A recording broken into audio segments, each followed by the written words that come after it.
वसई मर्सेस परिसरातल्या West Palm beach रिसॉर्टमध्ये मुंबईतल्या एका तरुणाचा बुडून मृत्यू झालाय. अमर सिंग असे या 20 वर्षाच्या तरुणाचं नाव आहे. सायनमधल्या राजश्री शाहू महाराज कॉलेजमधल्या 8 तरुण मित्रांचा वाढदिवस साजरा करण्यासाठी पाम बीच रिसॉर्टमध्ये ते सगळे आले होते.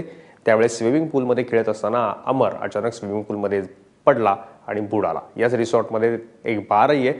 याच बारमधून या मुलांनी मद्यप्रदर्शन केल्याचा अंदाज व्यक्त करण्यात येतोय. त्यासोबतच स्विमिंग पूल असताना लाईफ गार्ड्स नेमले नसल्याचा आरोपही स्थानिकांनी केलाय. वसई पोलिसांनी सध्या आकस्मिक मृत्यूची नोंद केली आहे. मात्र या रिसॉर्ट मालकाच्या विरोधामध्ये हलगर्जीपणाचा गुन्हा दाखल करण्याची मागणी सामाजिक कार्यकर्त्यांनी केली आहे. जर ती अल्पवयीन मुलं होती, 21 वर्षाच्या आतील मुलं होती, तर राज्य उत्पादन शुल्काच्या नियमाप्रमाणे बार मालकांनी त्यांना दारू द्यायला नव्हती पाहिजे. हा जो मालक आहे ब्लेस जसिंटो परेरा, ह्याच्या हलगर्जीपणामुळे त्या अल्पवयीन मुलाचा मृत्यू झाला. जर त्यांनी त्याला दारू दिली नसती तर त्याचा आज मृत्यू झालाच नसता. त्यासाठी मी वसईचे उपविभागीय अधिकारी अनिल आकडे साहेब यांच्याकडे मी अर्ज दिला आहे की हा निग्लिजन्स गुन्हा आहे. हा 304 प्रमाणे गुन्हा दाखल करण्यासाठी वसई पोलीस स्टेशनचे PI संपत पाटील यांना तुम्ही आदेश द्यावे.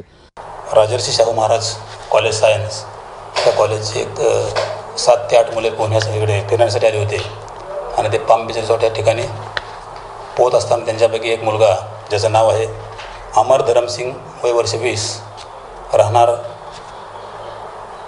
जयपाल नेपाळ सोसायटी, कृष्णानगर, 10 फुटी रोड, साख्यानाका, मुंबई. तो पोहत असताना त्याचं पाण्यात बुडून त्याचा मृत्यू झालेला आहे.